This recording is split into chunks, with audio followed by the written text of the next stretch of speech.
ตอนเที่ยงกะพากันเตรียมตัวเดินทางออกไปบวชภิกษุใหม่5 องค์ที่เราเห็นนั่นคือหมู่ภิกษุสงฆ์อยู่นี่คือหน่อยไปธุดงค์เด้อธุดงค์นี่ธุดงค์จริงๆเด้บ่แม่นไปย่างเล่นน้ำข้างถนนเด้บ่แม่นไปอยู่บ้านนั่นบ้านนี้เพราะว่าไปธุดงค์เด้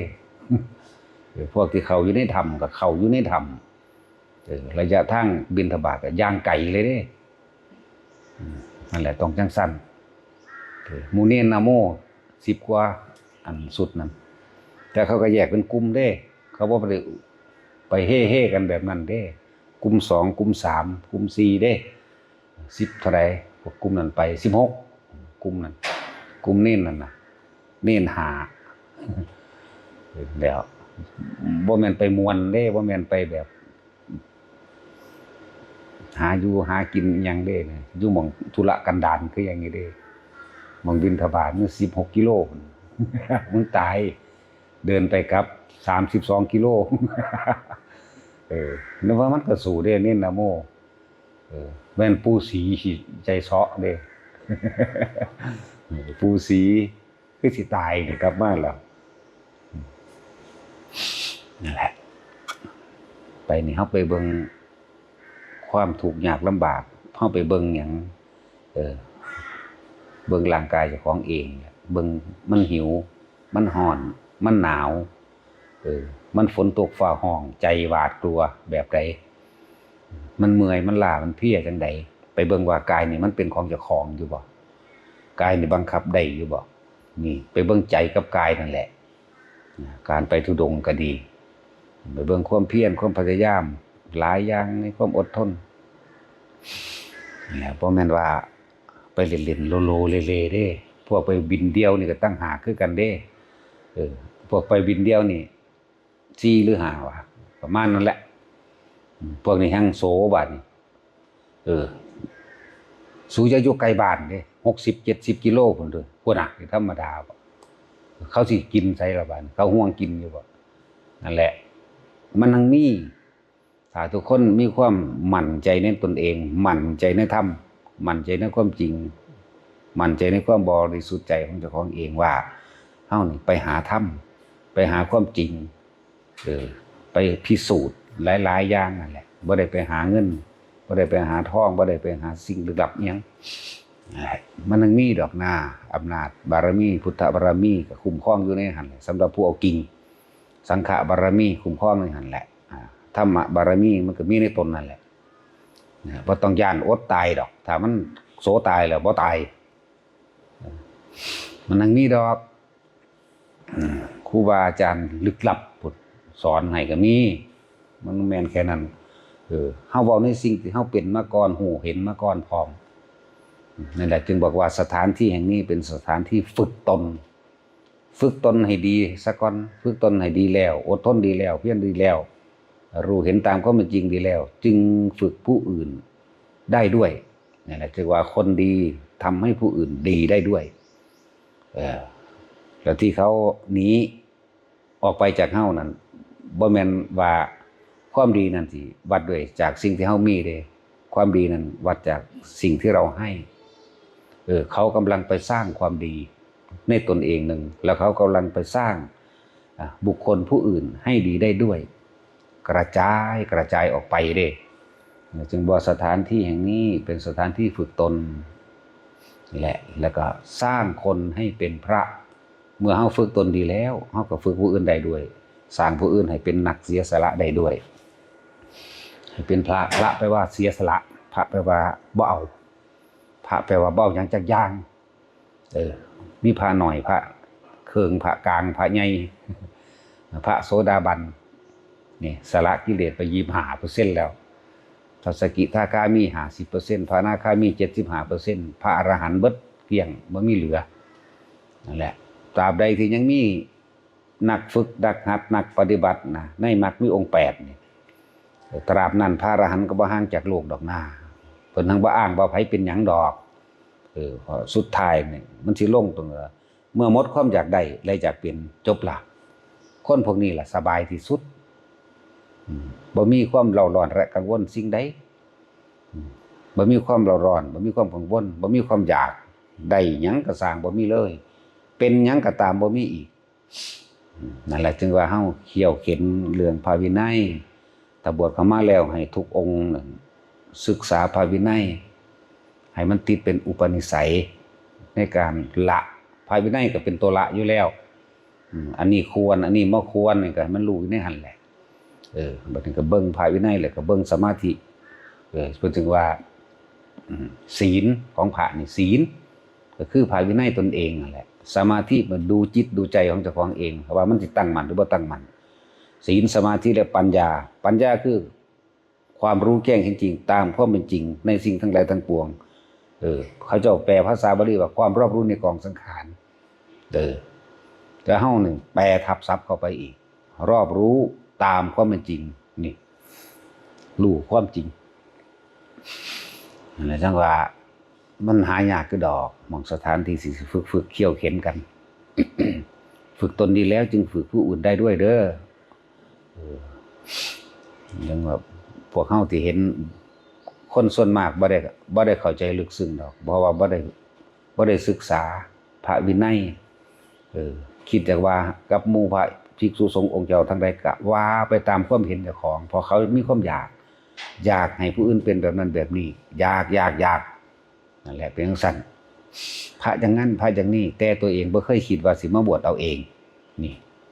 ถ้าลองบวชเอาเองลองเบิ่งดูมันสิเป็นแนวใดบ่แม่นของง่ายปานนั้นดอกบ่แม่นอ่านมา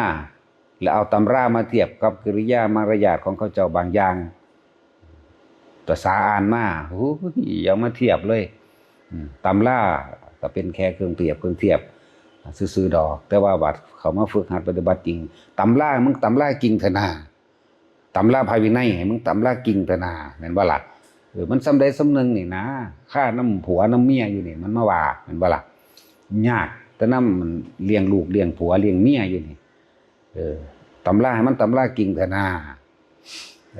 จังซั่นแล้วลองมาฝึกหัดตัวเองเบิ่งจริงๆดูนั่นแหละมันจึงต่างความรู้จริงกับความรู้จำนี่คนละเรื่องเด้อแต่ก็อาศัยความรู้จำปริยัติการได้ยินได้ฟังได้เราเรียนมานั่นแหละมาเป็นแบบอย่างแนวทางเมื่อเดินทางแล้วประสบการณ์แห่งการเดินทางการกระทำนั่นแหละสิบอกเฮาเองสิรู้เองตัวเองนั่นแหละสิรู้เองว่าละแบบใดละเป็นจังใดบ่แม่นต้องละนะสักกายทิฏฐินะต้องวางอย่างนี้นะวิจิกิจฉาต้องอย่างนี้โอ้ยคนละเรื่องนะนั่นแหละว่ามันก็สามารถที่สิฝึกคนวุ่นวายให้เป็นพระได้ก็แล้วกันนะคนแปลว่าวุ่นวายมากเรื่องด้วยตัณหาความอยาก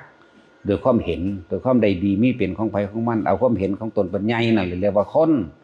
ตามสิ่งที่ได้ยินได้ฟังมาแล้วก็อยากเป็นพร้อมนี่แล้วก็ตามอารมณ์ความรู้สึกของตัวของที่มีความพอใจแล้วก็ตำหนิว่าผู้นั้นผู้นี้นั่นแหละอารมณ์ความรู้สึกนั่นแหละเรียกว่าอัตตวาทุปทานตัวตนที่แท้จริงนั่นแหละตัวอารมณ์ของเจ้าของเองที่อยากให้เขาเป็นนั่นนี่แต่ตัวเองบ่อยากเป็นนี่นะนั่นแหละเขาเรียกว่าคนแปลว่าวุ่นวายปัจจุบันเฮามาฝึกตนเองเมื่อฝึกตนแล้วสร้างคนให้เป็นพระแปลว่าผู้เสียสละที่ถามว่า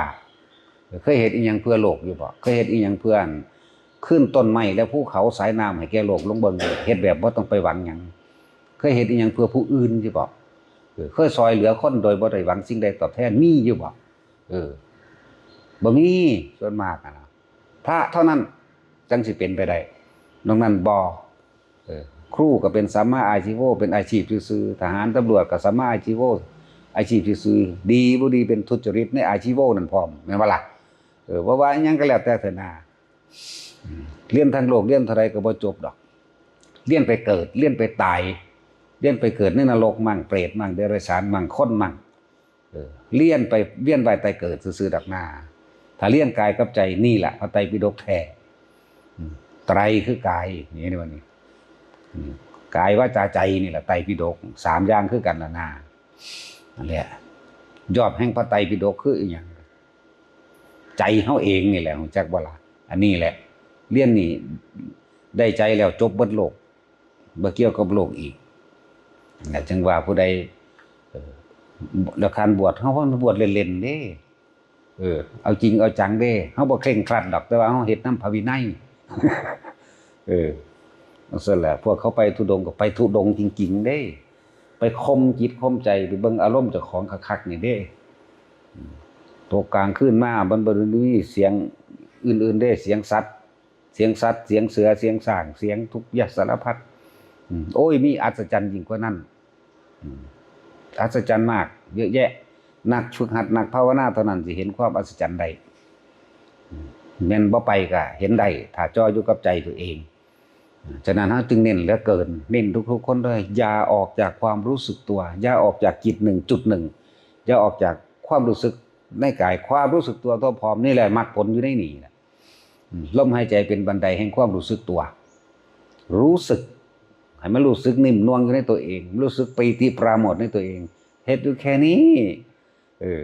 มันบ่ได้ไปมีอยู่นอกตนนอกตัวดอกมรรคผลนิพพานมรรคเป็นต้นผลเป็นปลายมรรคกับผลอยู่นำกันนั่นแหละขึ้นอยู่กับเฮาสร้างต้นมันคือมรรคคือสร้างต้นมันนี่อยู่กับความรู้สึกตัวเดียวโลดนิ่มๆนวลๆอยู่นี่แหละคิดเทียบเอาเองล่ะเว้ยแต่ไปคิดถึงผู้อื่นพุ่นไปมีความรู้สึกเป็นห่วงกังวลบุคคลที่รักแล้วก็ถ้ามีกังวลบุคคลที่รักบุคคลที่เกลียดก็ต้องตามมาอยู่แล้วนี่ถ้าอยู่ในกายต้องตัวเองอยู่ในความรู้สึกตัวเดียวนี่แหละมันสิไปใส่สำคัญที่สุดจิตหนึ่งตั้งอยู่ในอารมณ์ที่เป็นหนึ่งย่านี้จากฐานที่ตั้งแห่งจิตสมาธิจิตตั้งมั่นไว้ใสตัวนี้แต่ว่าตั้งมั่นไว้ฐานในความรู้สึกนี่มันอยู่บางนี้นึงดอกนั่นแหละ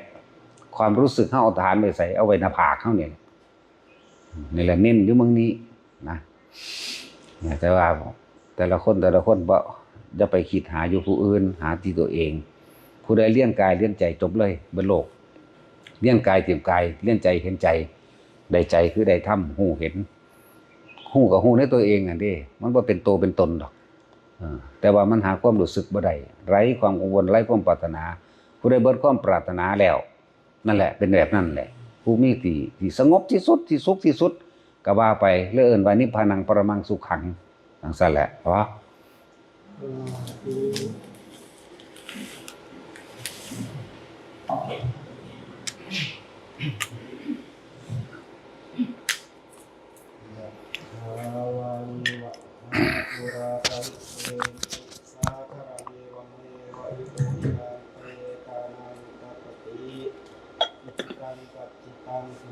จิปเมวะสมิสสตุสัพเพปุเรตุสังกปาจันโทปนะระโสยะธามนิโชติระโสยะสัพพิติโยวิวัชชันตุสัพพะโลโควินัสตุมาเตภวัตวันตรายโยสุขีติกายุโกภวะอาภิวาทนาสีลิสานิจังพุทธาปัจจายโนจัตตารโอธัมมาวัฏันติอายุวันโนสุขังภา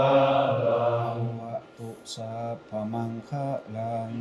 รักขันตุสัพพะเทวตาสัพพะพุทธานุภาเวนะสัทธาสุขีภวันตุเต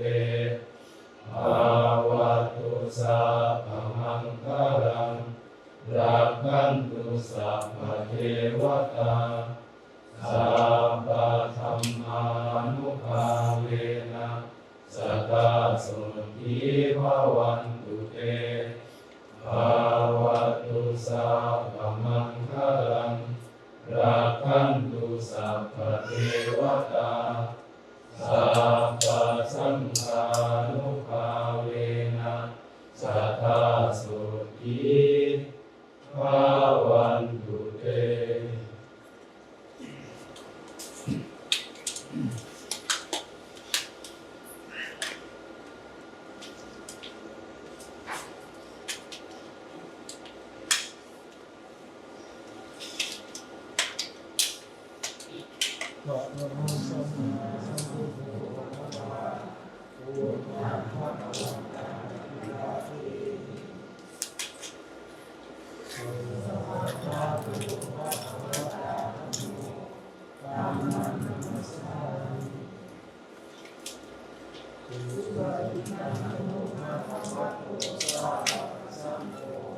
สัมปัน